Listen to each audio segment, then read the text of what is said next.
गई, धरती पे शिव शक्तियाँ आ गई।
ओम शांति दीदी।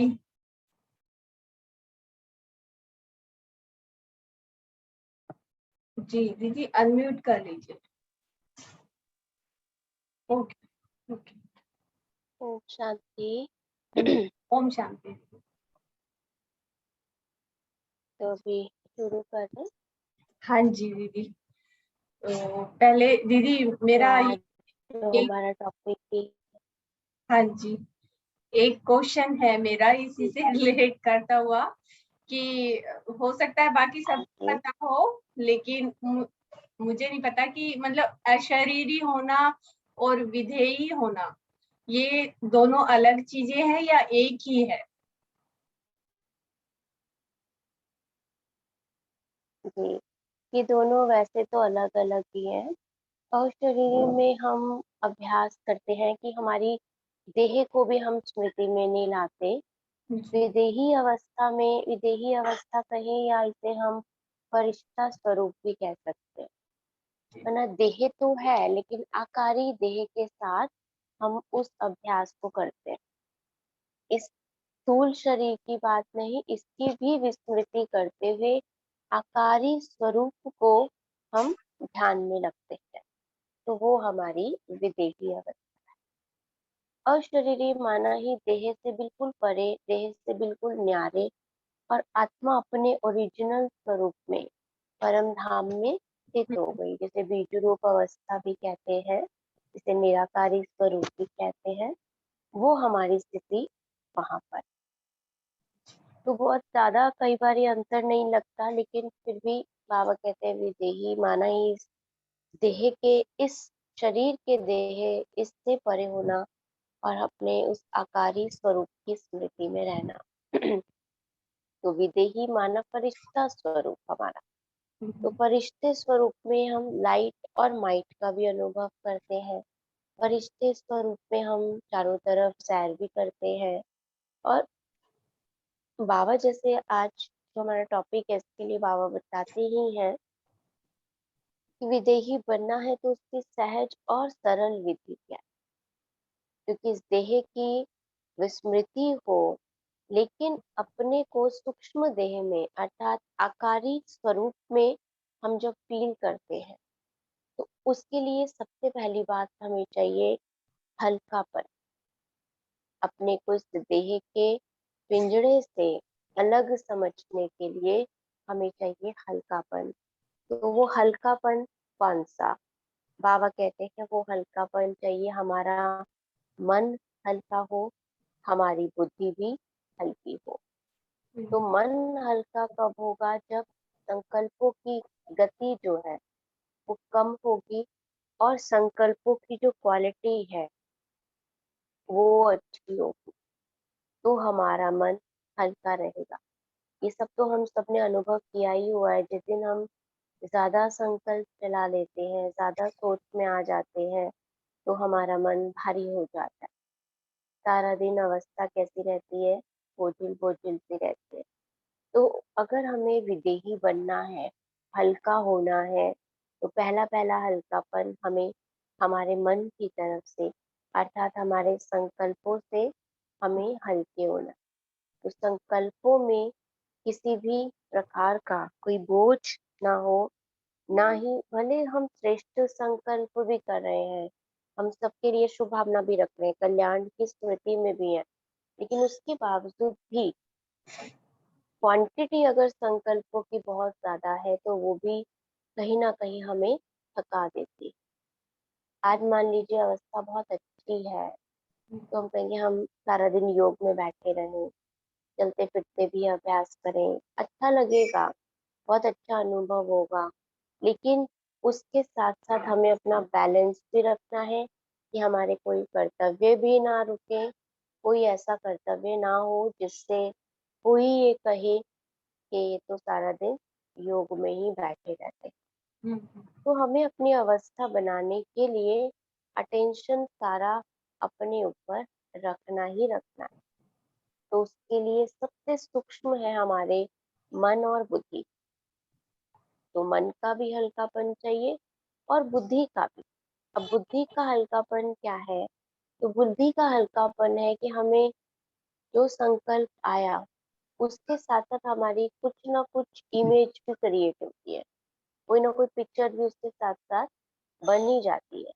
तो बुद्धि हर बात के लिए कोई इमेज बनाए, हर वस्तु के लिए कोई इमेज बनाए, आदत तो बुद्धि को है ये सब करने की, लेकिन हमें उसकी आदत को भी अपवर्तन करना है, चेंज करना है। नहीं तो आदत ऑलरेडी हमारी बुद्धि को कर चुकी है। हम उसे अब क्या करेंगे कि इतना सोची का ही इमेज बनाना है अपने संकल्पों में। या दूसरी बात, निर्णय करना, जो हमारी बुद्धि का कार्य होता है निर्णय करना। अब कार्य कोई मुझे करना है 10 दिन बाद, लेकिन मैं आज ही उसके प्रति संकल्प ला रही हूँ। एक तो ये संकल्पों में जो उसकी संकल्पों की जो क्वालिटी है वो हमारी खराब हो रही है, संकल्पों की क्वांटिटी बढ़ रही है क्योंकि जरूरत नहीं है अभी। तो हमारे वो इस समय के लिए तो भले वो बहुत जरूरी काम है असल में, लेकिन अभी जरूरी नहीं है, अभी करने की आवश्यकता नहीं है। तो हमें उस काम को थोड़ा सा, उसके संकल्प को हम 10 दिन बाद, 5 दिन बाद, 6 दिन बाद भी सोच सकते हैं। इससे हम अपनी एनर्जी को बचा सकते हैं, क्योंकि भारीपन जहाँ भी होगा वहां हम अपने को विदेही अनुभव नहीं कर पाए। भारीपन हमें बार बार उसकी तरफ केंद्रित करेगा, आकर्षित करेगा। जैसे मान लीजिए सर दर्द है, तो ना चाह के भी ध्यान हमारा बार बार वहीं जाता है, सर बहुत दर्द है, सर बहुत दर्द है। या शरीर का कोई भी अंग कहीं पर भी हमें किसी भी तरह की कोई ऐसी बात है, ऐसी तकलीफ है, तो हमारा ध्यान जाता है।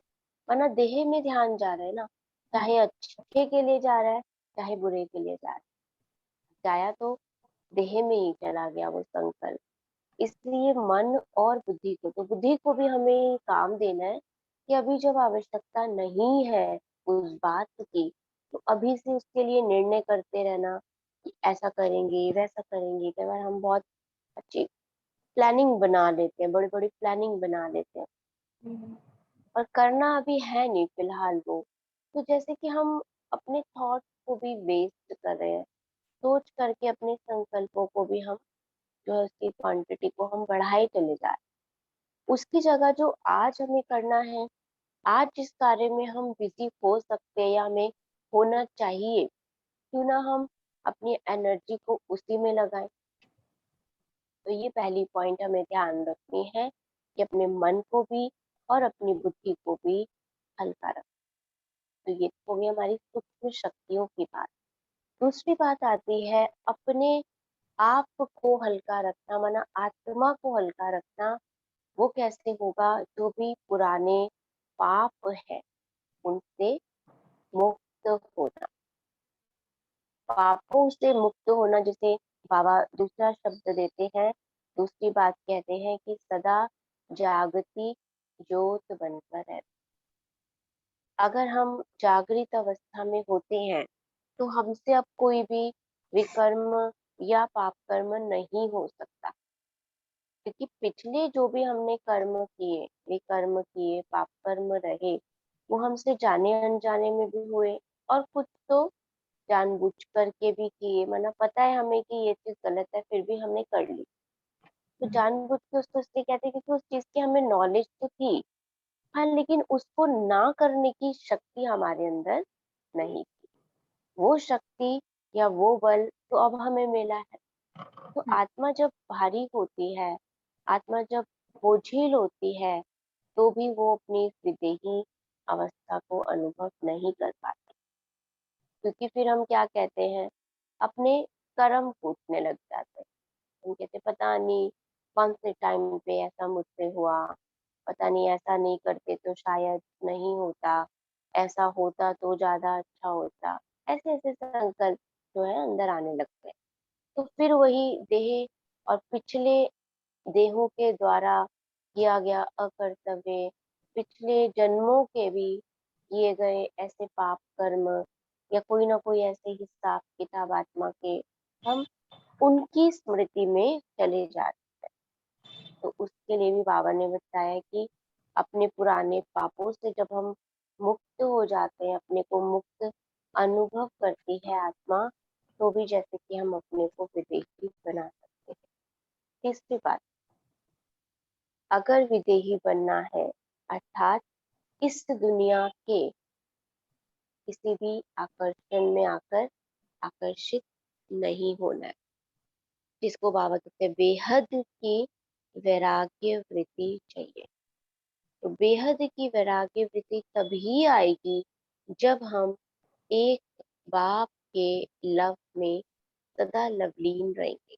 वो तब आएगी बेहद की वैराग्य वृत्ति, क्योंकि अभी तक भी कुछ कुछ अच्छा, कुछ ना कुछ बुरा, कुछ ना कुछ आकर्षित करने वाला दिखता है, महसूस होता है। लेकिन बाबा कहते हैं वैराग्य वृत्ति का मतलब ही है, जब एक बाबा से ही हमारा प्यार जुट जाएगा, स्नेह जुट जाएगा, तो फिर हमें चीजों से या संबंधों से लगाव नहीं रहेगा।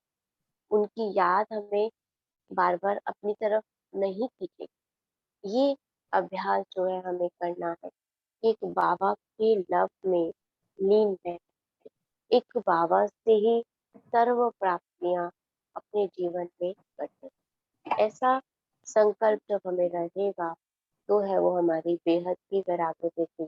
और जब ध्यान ही हमारा बाबा में रहेगा तो इस देह की स्मृति नहीं रहेगी, और देह की स्मृति नहीं रहेगी तो विदेही बाप भी याद आएगा और हमारी भी अपनी अवस्था विदेही हल्की डिटैच हो जाएगी। चौथी बात है अपने फरिश्ते स्वरूप का अभ्यास। तो विदेही माना ही है फरिश्ता। तो आत्मा अपनी स्थूल देह से परे अपने आप को अनुभव करे कि जैसे हम सूक्ष्म लोक में हैं और वहां पर बाप दादा के सम्मुख हम आत्माएं इस लाइट के शरीर में हम विराजमान है। तो जब हम ऐसा अपने आप को अनुभव करते हैं तो इस दुनिया की जो देह हमें मिली हुई है, इससे हम परे होने का अभ्यास करते हैं। इससे हमारी बुद्धि फिर इजिली हट जाती है। तो जब हम इस सृष्टि पर भी जब कर्तव्य करने के लिए आए, फरिश्ता माना ही, जब इस सृष्टि पर भी उसने अपना कर्तव्य किया तो भी वो इसके प्रभाव से परे है। उसको इस दुनिया का प्रभाव प्रभावित नहीं कर रहा।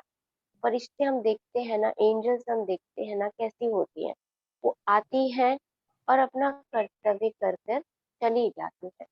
फरिश्ते आए और अपना कर्तव्य करके चले जाए, उनको अपने कर्तव्य की भी रिटर्न की भी इच्छा नहीं होती। उनको ये लगता है कि हम दाता के बच्चे हैं, देने वाले, तो बाबा ने आज भी हमें वरदान दिया है। तो देने वाले हैं तो फिर लेने की तो इच्छा रह ही नहीं सकती। तो फरिश्ता बनना माना ही विदेही अवस्था को अनुभव करना। फरिश्ता बनकर के बाबा कहते हैं जिन आत्माओं को गुणों की आवश्यकता है उनको गुण देने हैं, जिनको शक्तियों की आवश्यकता है उनको शक्तियां देनी है, जिनको ज्ञान की आवश्यकता है उनको ज्ञान दान करना है। तो इस तरह से जब हम अपने फरिश्ते स्वरूप की भी स्मृति में रहते हैं तो भी हम अपनी विदेही अवस्था को अनुभव कर सकते हैं। अगली बात है परख शक्ति। परख शक्ति से बनती है निर्णय शक्ति, और निर्णय शक्ति के आधार पर आती है परिवर्तन शक्ति। तो ये तीनों शक्तियां साथ साथ हमें अनुभव करनी है अपने को विदेही बनाते। तो परखना क्या है? तो सबसे पहली परख तो हमें चाहिए कि हमें अपने संकल्पों को, अपने कर्तव्यों को परखना है कि क्या इस समय ये कर्तव्य करना चाहिए या नहीं। इस समय इन संकल्पों की आवश्यकता है या नहीं। जब हमने ये परख लिया तो आत्मा स्वतः ही सही और गलत का भी निर्णय जरूर करती है।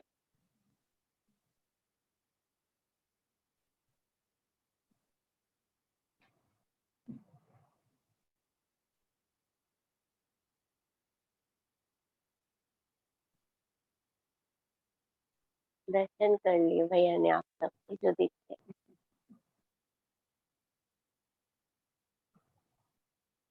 तो परख शक्ति से निर्णय शक्ति और निर्णय शक्ति से परिवर्तन शक्ति।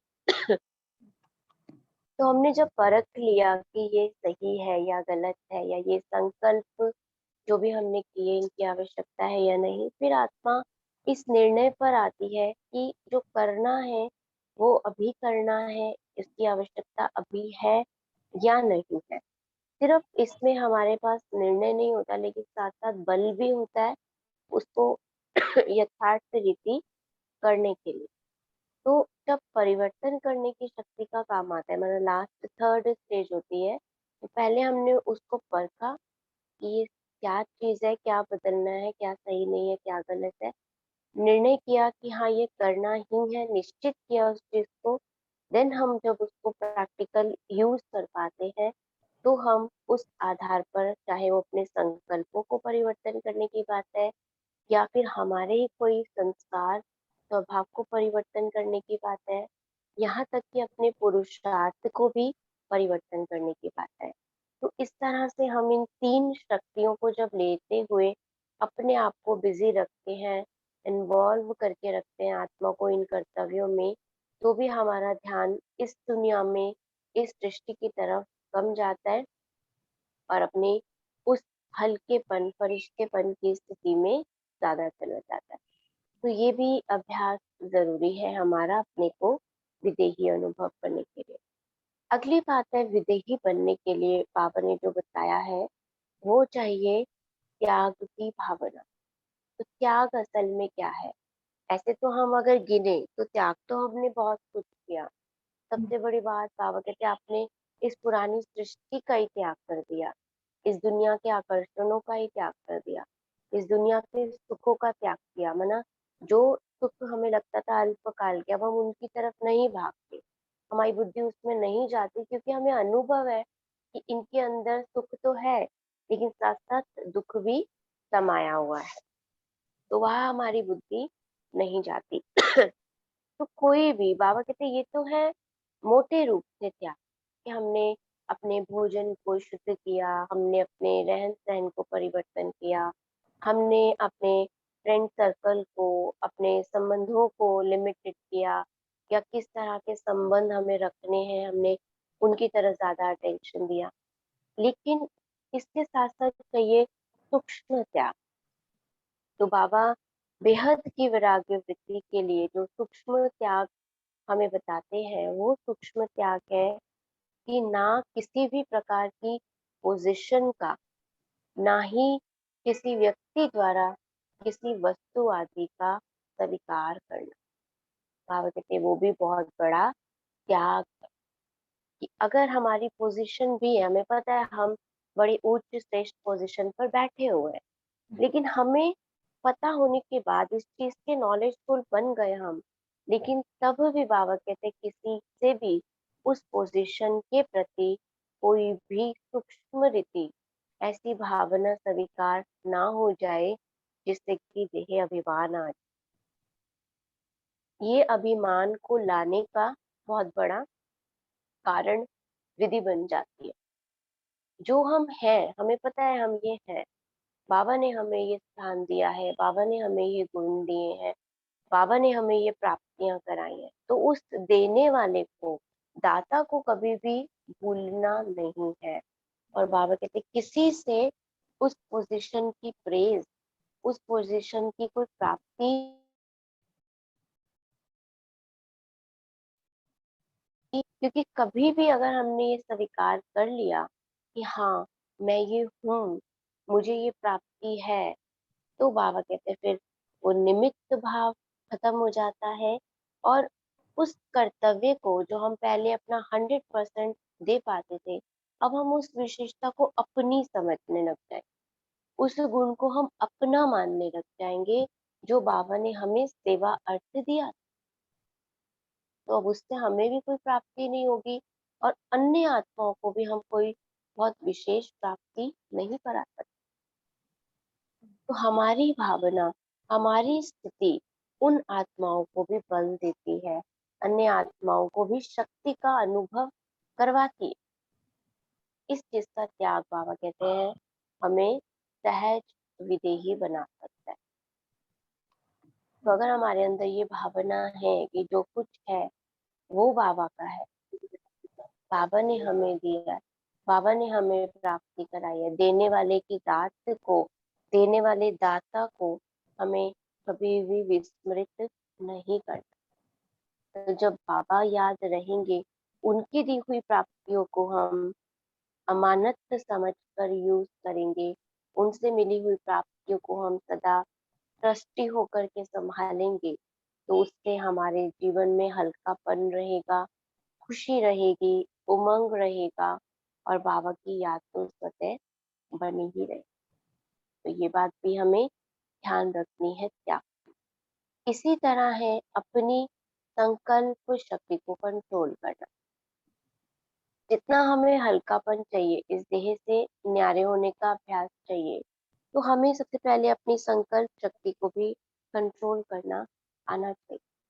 संकल्प शक्ति को कंट्रोल करना माना ही क्या, जिस समय जो संकल्प करना चाहे, बुद्धि जिस समय जो निर्णय करना चाहे, बुद्धि से हम जहाँ जिस समय जितनी देर तक भी टिकना चाहें, हम वो कर सकते। ये हमारे संकल्प की कंट्रोलिंग, हमारी बुद्धि की कंट्रोलिंग।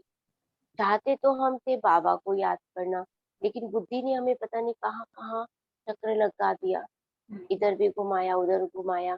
इट मीन्स कि वो कंट्रोलिंग पावर नहीं थी।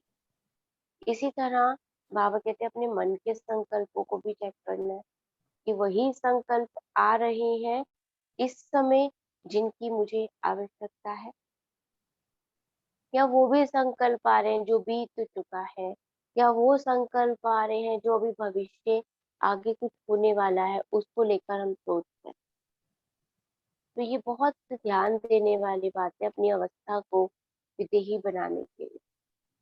हमारी ये सूक्ष्म प्रैक्टिस ही सबसे बड़ी प्रैक्टिस है। अगर सूक्ष्म रीति हम अपने आप को इतना अलर्ट रखते हैं, इतना अपने ऊपर अटेंशन रखते हैं, तो विदेही बनना, फरिश्ता बनना कोई भी मुश्किल कार्य है ही नहीं। इसी तरह सर्व आकर्षणों से या सर्व लगाव के रिश्तों से व रास्तों से अपने को परे कर ले। 2 दिन पहले भी बाबा ने कहा, एक ही रास्ता और एक से रिश्ता, तो वो तभी हो पाए जब हम पहले बाबा से उन संबंधों का अनुभव करेंगे। बिना अनुभव किए, बिना प्राप्ति किए हम संबंधों की बुद्धि से तरफ से अपनी बुद्धि नहीं निकाल सकते ना, इतना इजी नहीं है हमारे लिए। क्यों? क्योंकि हम रहे ही उस दुनिया में हुए जहाँ संबंधी संबंध है, हम रहे ही उस दुनिया में है जहाँ बेहद की वृत्ति तो अब हमें धारण करनी है ना, और तो किसी ने की नहीं। जहाँ चारों तरफ आकर्षण ही आकर्षण है, उसी दुनिया में हम रहे हुए। तो ये बहुत ज्यादा ध्यान देना है कि एक से ही संबंध, एक से ही रिश्ते और एक की तरफ ही हमारा रास्ता हो, और कोई भी सहारा और कोई भी प्राप्ति कराने वाला हमें दिखाई ही ना दे। अंदर से इतना बाबा के प्रति समर्पण भाव चाहिए। अगर सहज विधेयी बनी, कभी भी ऐसा अनुभव ना हो कि हाँ ये तो फलाना कर देगा, ये तो उनसे हो जाएगा। नहीं, पहले याद किसकी आए? बाबा की याद। भले बाबा ने सबको निमित्त बनाया है हमारे लिए, उसमें कोई गलत नहीं है कि बाबा किसी के थ्रू हमें कोई प्राप्ति कराते हैं, किसी के थ्रू हमें कुछ मिलता है, किसी के थ्रू हमारी कोई भी प्रकार की जो नीड आवश्यकता पूरी होती है, जिसकी हमें असल में आवश्यकता है, वो चीज। तो वहां पर अपनी बुद्धि को हमें चेक करना है कि क्या कोई वस्तु ऐसी है, क्या कोई संबंध ऐसा है, क्या कोई प्राप्तियां ऐसी हैं जिससे लेकर मेरी बुद्धि किसी मनुष्य में, किसी स्थान में, किसी व्यक्ति में, किसी वस्तु में जाती है। तो वहां एक रास्ता बाबा नहीं, लेकिन कोई इंसान है। क्या मेरी बुद्धि ऐसी डिपेंडेंट है किसी पर? अब हम कहीं बच्चे हैं, हम तो नहीं कमाते, बच्चे कमाते हैं, तो क्या करें फिर? उनके ऊपर तो आधारित रहना पड़ेगा। तो यहाँ बाबा ये नहीं कहते कि बच्चे कमाते हैं तो हम उनका ले नहीं सकते, या वो हमें सहयोग देते हैं तो वो हमें लेना नहीं चाहिए, या वो हमारे लिए करते हैं तो हमें वो प्राप्तियां नहीं करनी चाहिए। ऐसा बिल्कुल भी नहीं। अब उनकी जिम्मेवारी बनती है हम माता पिता के प्रति, तो वो हमें लेना भी चाहिए, हमें करना भी चाहिए। लेकिन हमें याद रहे कि ये सब कुछ बाबा का है और बाबा को अर्पण किया हुआ हो जरूर, तभी हम उन हिसाब किताब से दूर रह सकते हैं। नहीं तो पता नहीं कैसे, कहाँ से, किस किस तरह से वो धन या वो वस्तुएं हम तक पहुंची है। अगर हमने बाबा को अर्पण नहीं कराया, बाबा को उन वस्तुओं का, उस धन का भोग नहीं लगाया, बाबा को ऑफर नहीं किया, तो फिर एक तरह से तो वो डायरेक्ट ही मेरे हाथ में आ गया। अब डायरेक्ट आ गया तो उसका शुद्धिकरण तो मैंने किया नहीं। तो जब तक किसी वस्तु का, धन का, खाने की चाहे कोई वस्तु है, जब तक उसका शुद्धिकरण नहीं होता, तब तक ब्राह्मण आत्माएं उसको स्वीकार नहीं कर सकती। है बहुत ये छोटी छोटी पॉइंट, लेकिन इनके आधार पर ही हमारी अवस्था जो है बहुत हल्की हो सकती है, विदेही बन सकती है। ये हमें अटेंशन देना इन बातों का कि किसी भी बात में, हाँ एक पॉइंट और है कि किसी भी बात में पुरानापन अनुभव ना हो। ब्राह्मण माना नवीनता, कभी भी बोरियत फील ना हो अपने आप से कि अरे कल भी यही पुरुषार्थ किया था, आज भी यही करना है, कल भी ऐसी मुरली सुनी थी, अब फिर जा रहे हैं मुरली सुनने के लिए, कल भी ये सेवा करी थी, आज भी फिर से वही करनी है। नहीं, आज मुरली सुनी अपने को गॉडली स्टूडेंट समझकर, कल मुरली सुनेंगे अपने को पार्वती समझकर, तीसरे दिन मुरली सुनेंगे अपने को सच्ची सीता समझकर, चौथे दिन मुरली सुनेंगे अपने आप को अनुभव करते हुए कि आज मुझे बाबा का वो बेस्ट बच्चा बनकर, छात्रक बनकर बैठना है। तो ऐसे नवीनता कर करके अपने पुरुषार्थ को मैं अच्छा बना, ताकि बोरियत ना लगे। आज सेवा की हमने इस भाव से, चाहे वो सूक्ष्म मनसा सेवा की, चाहे वो स्थूल किसी आत्मा को ज्ञान सुनाया, आज फलाने को सुनाएंगे, आज फलाने को सुनाएंगे। अच्छा कोई भी नहीं है सुनाने के लिए, तो अपने कोई सामने अनुभव करें, मिरर के सामने बैठ जाए। मिरर भी नहीं रखना तो कोई बात नहीं, ऐसे ही अपने आप सामने अनुभव करें, इतनी सारी आत्माएं बेहद की बैठी हैं और उनको हम सूक्ष्म रीति बाबा का परिचय दे रहे हैं। तो हर चीज में नवीनता लाने की कोशिश करनी है। परिवर्तन का अनुभव रोज हमें होना चाहिए, डलनेस नहीं होनी चाहिए, या एक स्थिरता नहीं होनी चाहिए कि हम वहीं पर बैठे हैं, जैसे हम कल थे वैसे हम आज। नहीं, रोज लगे कि थोड़ा भी परसेंटेज में हमारे अंदर परिवर्तन आया ही आया। तो जब इन सब बातों का हम ध्यान रखते हैं तो सहज ही हम विदेही बन जाते हैं। हमारी बुद्धि जब इन बातों में रमण करती है, इन बातों में बार बार जाती है, तो आत्मा अपने आप को आकारी फरिश्ता के रूप में देखती है, हल्कापन उसको अनुभव होता है। तो यही कुछ पॉइंट्स हैं जिन पर चिंतन किया और आप सबके साथ शेयर किया। ओम ओम शांति दीदी। दीदी जैसे मेरा मतलब एक्सपीरियंस है, मुझे नहीं पता कि उसको क्या कहेंगे, लेकिन जैसे एक बार मुझे बहुत पेन था, तो उस पेन में मतलब इतना ज्यादा था कि मैं सो नहीं पा रही थी तो रात में, और बहुत ज्यादा प्रॉब्लम थी, तो मैं बाबा के सामने बैठी और बाबा की को याद करने लग गई। और उसके कुछ देर बाद मतलब मेरी खुद की अवस्था ऐसी थी कि मुझे मतलब ये नहीं पता कि मैं यहाँ पे नहीं हूँ, मतलब शरीर नहीं हूँ और कहीं और हूँ, और वो जो पेन मुझे इतना भयंकर वाला हो रहा था वो मुझे फील नहीं हो रहा था। और वो जितनी देर भी मैं उस अवस्था में रही तो वो पेन मुझे महसूस नहीं हुआ बिल्कुल भी। लेकिन उसके बाद जब मैं नॉर्मल अपनी अवस्था में जैसे अभी हूँ ऐसे आ गई, तब भी मतलब फील तो होता है कि पेन है बॉडी में, लेकिन वो पेन मुझे नहीं पता चल रहा है। तो उस वाली अवस्था को क्या हम विधेयी अवस्था कहेंगे कि हमें देह का भान नहीं है, मतलब महसूसता नहीं। जी बिल्कुल। हाँ जी, उसको हम विदेही अवस्था कहेंगे, क्योंकि ये तो हमें स्मृति है कि मैं हूँ, हाँ जी। लेकिन मैं इस शरीर के साथ अपने को अनुभव नहीं करती, इस शरीर से जैसा न्यारा। तो वो न्यारापन हमें आकारी स्वरूप में अनुभव होता है।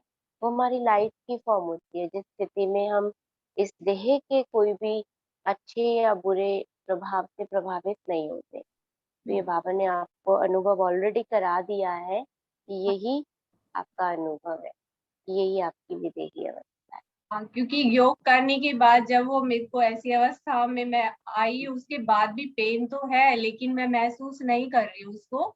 और वो महसूस हम्म तो मुझे काफी देर तक रही, 2-3 घंटे तक, मतलब ऐसे लगा उस चीज का असर मेरे अंदर है, जिस अवस्था में मैं तब थी। हाँ जी।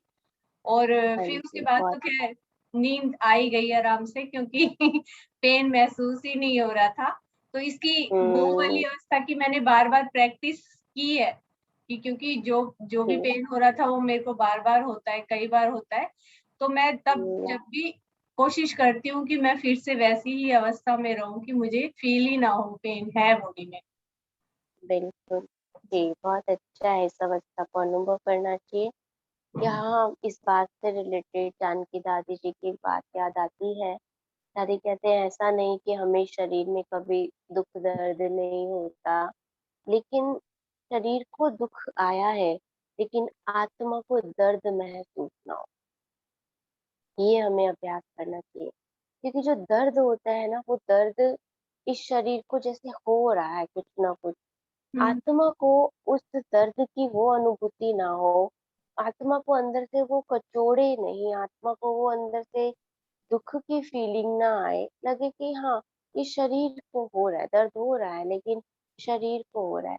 हम्म। क्योंकि पता तो आत्मा को ही चल रहा है उस समय कि जी। जो भी हो रहा है मेरे साथ, लेकिन फिर भी आत्मा की जो प्रैक्टिस पहले से अगर हमें होती है, तो उस घड़ी हमें किसी भी तरह से कोई दुविधा नहीं आती, कोई परेशानी नहीं होती, और हम सेकंड में जैसे बाबा की याद में टिकना चाहते हैं, और आत्मा जल्दी से अपनी उस अवस्था में चली जाती है। तो दादी यही कहते थे कि इतनी भयंकर दर्द होती है कई बारी, लेकिन जैसे ही बाबा को याद करती हूँ तो वो दर्द जैसे कि पता नहीं कहाँ सुमंत्र हो जाती है, समा जाती है कहाँ जाकर। लेकिन पता है कि मेरे ही इस शरीर के हिसाब किताब है और मुझे चुप तो करने हैं, तो बाबा की याद से मुझे करने हो तो कोई इसका साधन है ही नहीं। तो या तो उस दर्द को दुख महसूस करके अनुभव करते रहें, या फिर बाबा को याद करके, भले कई बार याद करते करते उस लेवल में आने में कई बार टाइम लग जाता है, लेकिन हमें फिर छोड़ना नहीं है उसको। हमें ये नहीं सोचना कि हो रहा है या नहीं हो रहा है, होना ही है। याद से ही वो कम होता होता होता आखिर तो खत्म हो ही जाए। तो ये अच्छा अभ्यास है, इस तरह भी हम कर सकते ओम शांति दीदी, थैंक यू दीदी। हैं। थैंक यू आप सबका। अभी हमारी भी क्लासेस थी, जरा जल्दी जल्दी हाँ जी, पूरा बस करने 2 मिनट बाबा को याद कर लेते हैं फिर। की।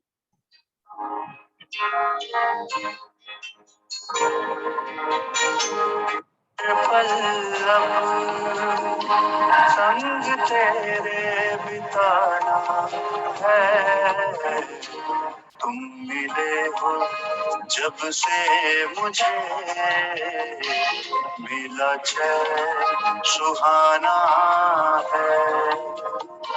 तुम मिले हो जब से मुझे, मिला चैन सुहाना है।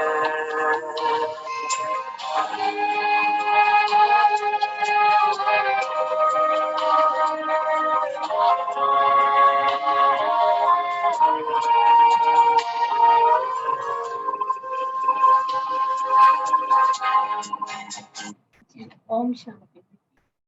ओम शांति सभी को।